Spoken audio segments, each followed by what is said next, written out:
Word. It's going to let me move that around today, you guys. All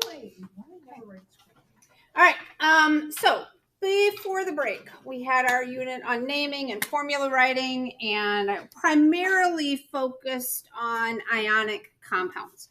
Okay, where we had a positive ion and a negative ion because these electrons have been transferred or moved from one atom to another.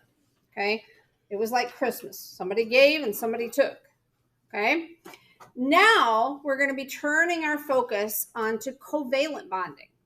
Okay, covalent bonding is sharing. Sharing is caring, right? So we're sharing electrons between these atoms. Okay, and this typically will occur with two nonmetals. Now, of course, hydrogen's not really thrown in there because a lot of times hydrogen can go kind of either way. Okay, so hydrogen can sometimes share, it sometimes transfers. Okay, if the other thing is an ion, then you know it's going to be ionic bonding. If the other thing's a nonmetal that's not an ion, then it's going to be this covalent bonding for hydrogen. Okay, so two nonmetals, they're going to share their outermost or valence electrons. And you guys remember how to count valence electrons, right? On your periodic table, you had 1, 2, and 2 went all the way over. But we don't really care about those because this is covalent bonding, right? And covalent bonding primarily focuses on what kind of atoms? Well, valence electrons, but non-metals, okay? So we're going to be over on this side of the periodic table. So we had 3, 4, 5, 6, 7, 8, okay? And primarily we're going to be focused on these columns and counting those valence electrons, okay? So they are going to be sharing their electrons to reach 8 valence electrons, and they call that an octet rule because oct means 8, like octopus or octagon. Okay, so there are many exceptions to that, though. For example, hydrogen just needs 2 because it only has that s orbital that it has to fill so that it looks like helium. Okay. And then there's some other exceptions that as we move through, we'll get into those as well. Okay, so fluorine has 7 valence electrons. So this is its orbital diagram. And remember, when we're looking at fluorine, we're just looking at these valence electrons here. Come on, there you go. So those valence electrons. We don't really care about our inner core electrons. All right. So they can form a single bond then where they share 2 electrons between the hydrogen and the fluorine. And then that's going to be able to fill everything. And I'm going to show you how we're going to draw this in just a few minutes. We're going to go back and use those Lewis dot diagrams. Remember those from way back when? So we had our hydrogen. It has 1 electron. And we have our fluorine. It has 7 electrons, valence electrons. Okay, so if the hydrogen shares that fluorine, it is up to 2, which is what hydrogen needs. And if fluorine shares this, then it's up to 8, which is what it needs to be good.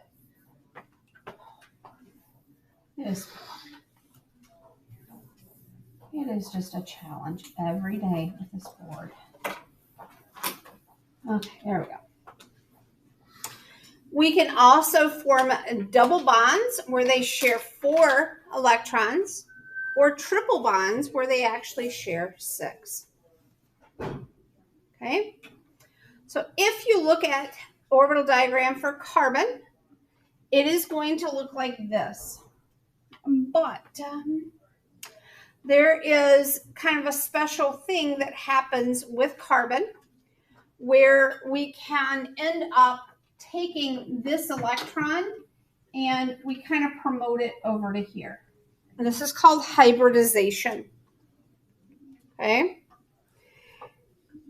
And then that allows carbon to have 4 bond sites, where it can have another electron here that comes in and bonds, another one here, here, and here.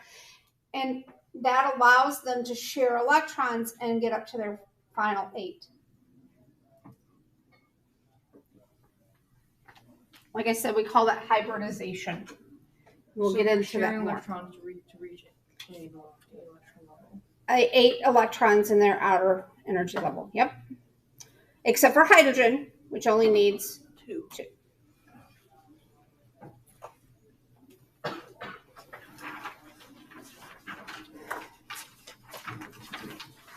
I'm not sure what went on there. I downloaded a doc into Microsoft Word, and some of this stuff doesn't transfer over so well. So this is 1, 2. And this is usually 2, but again, that kind of varies a little bit. But those ionic bond anyway, so we don't really care about them much for this section. This is 3, so that's going to pertain to boron. 4, 5, 6, 7. That one's 2 because it's helium. And then this is 8 for everything else. Okay. And again, we're really only concerned with hydrogen and these elements here. So that's what we're looking at and really focusing on for this part of the chapter, or for this part of the, or for this unit. Okay. So we can combine these molecules here, and we can form covalent bonds. And we're going to use Lewis dot structures to make that happen. Okay, so here are the steps for that. We are going to count the total number of valence electrons for all the atoms in the molecule. We're going to place atoms that can make most bonds in the center. Typically, that's the least electronegative, which is the first one listed in the formula.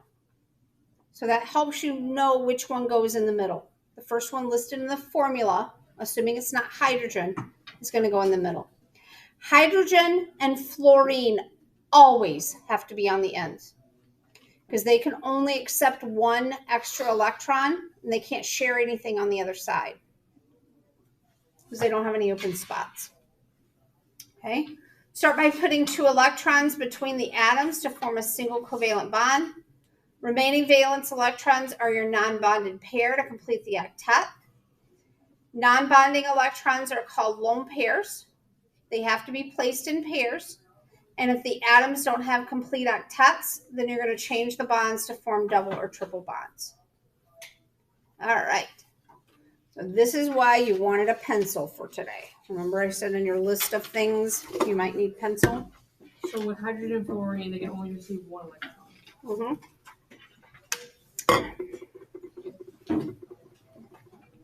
All right, so I'm going to put my carbon in the middle. I'm going to count my atoms, my valence electrons. Carbon has how many valence electrons? 4. I counted my columns over. Okay, 1, 2, 3, 4. That's where carbon is. So it has 4. Hydrogen has how many? 1, but we have 4 of them. So how many electrons do I have total? 4, because 4 times 1 is 4. So we have a total of 8 electrons that we place here. Okay, so I'm going to put carbon in the middle because it is my, it's listed first in the formula. It has the lowest electronegativity. Hydrogen can never be in the middle, ever. Can't do it. Okay, so I'm going to put my hydrogens around here. And then I'm going to start drawing my dots. Yep. Okay. So 1, 2, 3, 4, 5, 6, 7, 8. I had 8 to place. I've got 8 placed. I'm going to go back and make sure that carbon has an octet.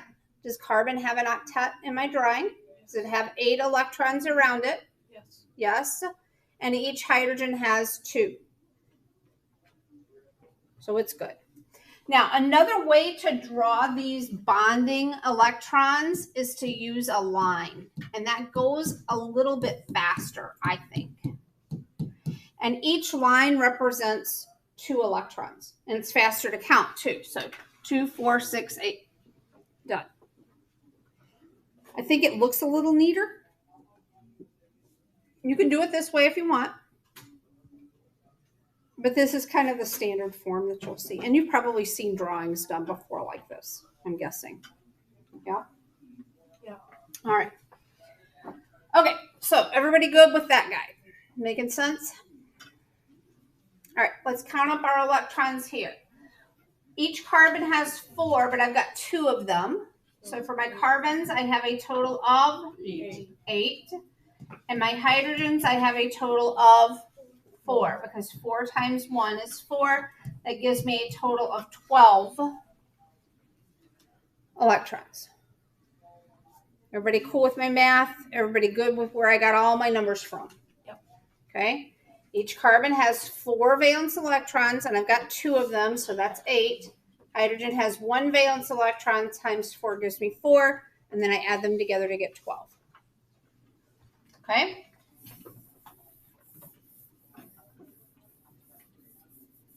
Get some room here to draw.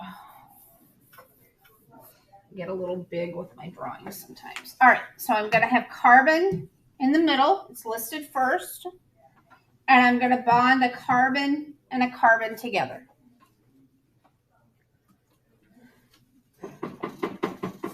Then I'm going to draw my hydrogens coming off of the carbons. I'm trying to give it a little bit of symmetry here.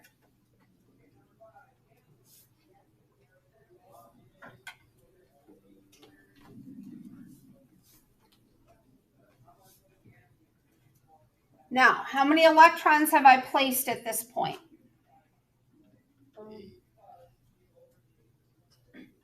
10. 2, 4, 6, 8, 10. So good. Okay. Now, I can put 2 electrons here. Don't do it. But what's the problem?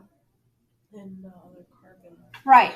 That would give me an octet on this first carbon, but this carbon isn't going to be good. Okay? So how can I get both of these carbons to have 8 with just 2 electrons left? What can I do with those 2 electrons? I'll put them in the middle between the carbon. Right. I'm going to put them in the middle and make a double bond. So that's what that looks like. Now, I have 8 for this carbon, and I have 8 for the second carbon as well, and each hydrogen has 2. Each line represents 2 electrons, remember. Okay? So I'm going to go back and just do a double check to make sure that I've got all 12 placed. 2, 4, 6, 8, 10, 12. So I've got all my 12 placed. My carbon has an octet, and my hydrogens have 2 each. So everything's good with this guy. All right. So like I was saying, another way to do this is with those lines. You can see where this structural formula here looks much neater than the Lewis dot structure, I think. Okay. It also takes a lot less time to draw a line versus 2 dots. So that's why they do the line, because it's a lot faster. Make sense? Yeah.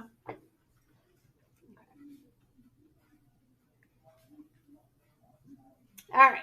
We are doing a Lewis dot structure for this guy.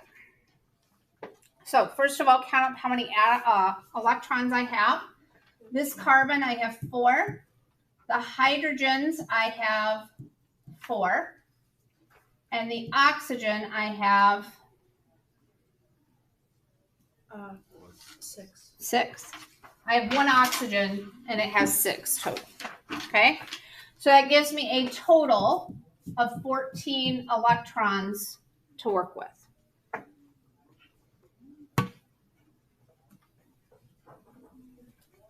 What's going in the middle? Carbon. Carbon. Okay. Now, I'm going to draw off of here. I'm going to put a hydrogen here, and a hydrogen here, and a hydrogen here. Now, what? Sorry. Why carbon? Why is carbon in the middle? Yes. First of all, my first clue is that it's listed first in the formula. Okay, so that's the first thing that I'm going to go off of. Now, the true reason why is because it's the less electronegative element. Okay, now the nice thing is that in the formulas, we list the least electronegative first, so it's easy to grab that one and put it in the middle. Okay, so the reason why is less electronegative. The easy way to figure it out is look at the formula and grab the first element. Thank you. Okay, now, don't do what I'm about ready to do here. Okay. If I put the hydrogen here, what is the problem? I don't have any room for the oxygen. And hydrogen only has 1 bond site. So I can't come and put the oxygen over here. That does not work. That's a no-no. So because of that, we're going to have to put the oxygen here. And then what's going to hook? I can't put another hydrogen on that carbon, so where am I going to put the hydrogen at that I have left over? On the outside, yep. So it's going to go right there.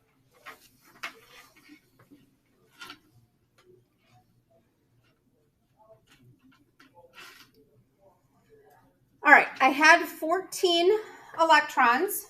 So 2, 4, 6, 8, 10. I've got 10 placed. That leaves me 4 left over. My carbon is good, so I don't need to put any more there. My hydrogens are all good. What is my problem still? Where are those 4 going to go? On the oxygen. Oxygen. Oxygen needs 8. I'm going to put 2 here and 2 here. And these things here, when they are not bonded to anything, those are called lone pairs of electrons. Because they're not bonded to anything. They're lonely. But they've got a pair, so they're not so lonely.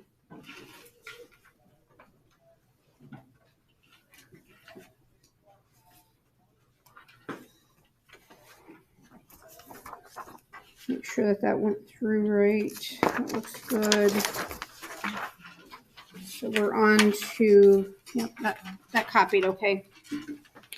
Like I said, when this came over in Microsoft from a doc to Microsoft Word, some of this stuff happens. This weird stuff like that happens. And I don't know where that guy came from. So you just want to make sure that your copy looked good. All right, what's going in the middle? Carbon. Carbon. It's listed first. So I'm going to put my carbon here. I got to count up how many atoms I'm going to have. I'm going to have 4 here. I'm going to have 2 here. And how many am I going to have for this guy? I got 2 of them. 2 times 14, 7 is 14. So fluorine, each fluorine has 7. Count the columns over. And I have 2 of them, so that gives me a total of 14. All right, let's add these up. 14 and 6 is 20. So we have 20 electrons that we need to work with here.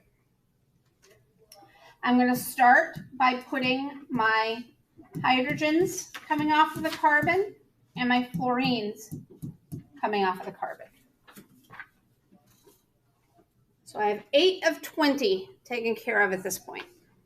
Yep. Would it be okay to put the hydrogen on the right and on the bottom? Yeah, it doesn't matter. So yeah, you could put, you could flip this around and put the fluorine here and here. It doesn't matter. So it doesn't matter as long as the hydrogen are in the ends. Yep, they have to be on, and fluorine does as well because it only has 1 bond site also. Okay. Okay. And we'll get into this structure. And remember, what we're doing here is we're drawing a two-dimensional object that in reality is a three-dimensional object. Okay, yeah. Why does fluorine only have one bond site? Fluorine. Oh, where did that come from? 7. Yeah, so fluorine, when you look at fluorine, this is what a fluorine looks like. So there's only one spot here that's open for it to bond with. Okay.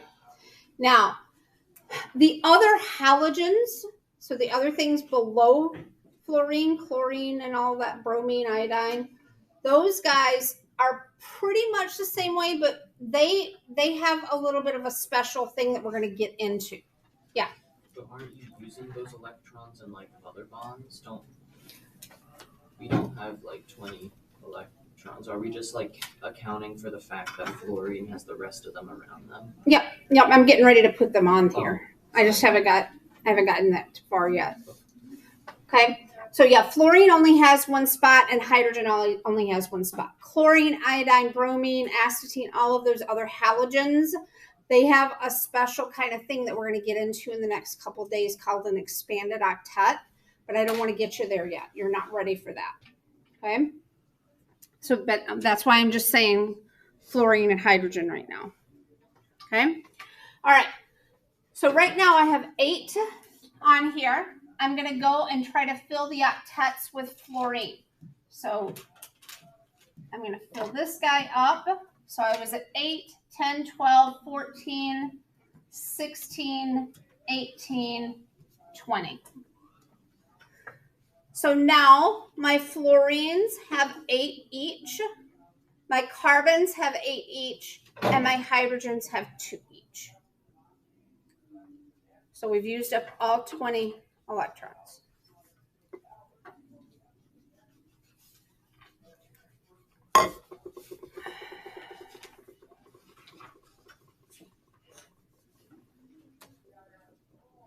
All right, let's count up our electrons here. 2 times 4 is 8 for that first carbon. 2 times 1 for the hydrogen is 2. And 2 times 7 is 14. So 14, 16, so this is 24 electrons that we're working with on this guy. So see if you can draw this on your own, and then I'm going to put the answer up and we'll talk through it in a few minutes here.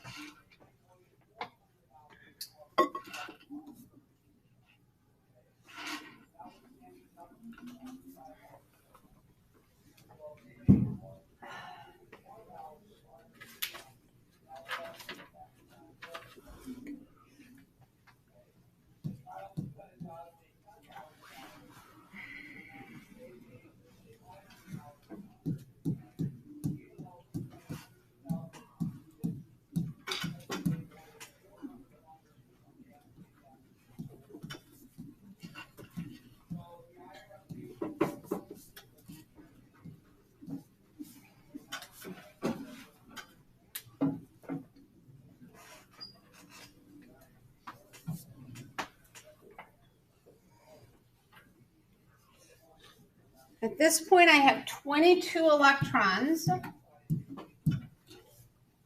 around here. I got 2 more to place. I could do this and give this carbon a happy octet, but what's the problem? The other one doesn't have an octet. Right. The other carbon doesn't have an octet. So we've got a problem there. Okay.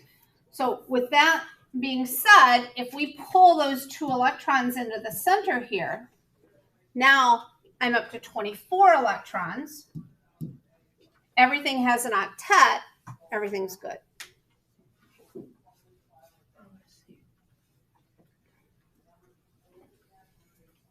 Right? Yeah. 2, 4, 6, 8, 10, 12, 14, 16, 18, 20, 22, 24. Okay? Did you do 1 hydrogen and 1 chlorine on each carbon? Yep, you could. Absolutely. You could do a hydrogen here and here. You could do a hydrogen here and here. Either one of those would be acceptable ways to draw it, and they would be perfectly fine. Like, I would accept any of those. Okay. I just kind of oftentimes do it in order of what I'm seeing. And so that's the way I do it. But yeah, any of those would be acceptable. If you wanted to do them both on top, if you wanted to do both chlorines on top and both hydrogens on the bottom, that would be fine too. Perfect form. Okay. If you go out onto YouTube and you see people drawing these, they will sometimes draw lines here for those two lone pairs of electrons. We don't like that very much. Okay, most teachers, we try to discourage you from doing that. Okay, I know it's easier and faster, but the problem is that we want you to see that these are lone pairs of electrons, because I got more stuff coming at you, and you've got to be able to identify bonding electrons, which are the lines, and differentiate those from the lone pairs of electrons. Okay, so this is a building kind of thing where we're going to be, every day we're adding a few more things along the way. And so I need you to don't do that. Okay, it's not a good practice to be in. Some people do it. And if you get into like upper level chemistry, you may be able to do it. But right now where we're at, don't. Okay. But like I said, if you go out and watch other people's ways of doing it, sometimes you'll see that. See what? Don't worry about it. Okay. Just do it my way. Sorry. All right. Everybody good? Okay. So you got a little bit of time. I'm guessing there's not a lot here for you guys. So here's bonding 1, your assignment. You got your Lewis dots here for this. Well, this may take, yeah, I think you'll be able to get this done today. I'm not sure that you'll get it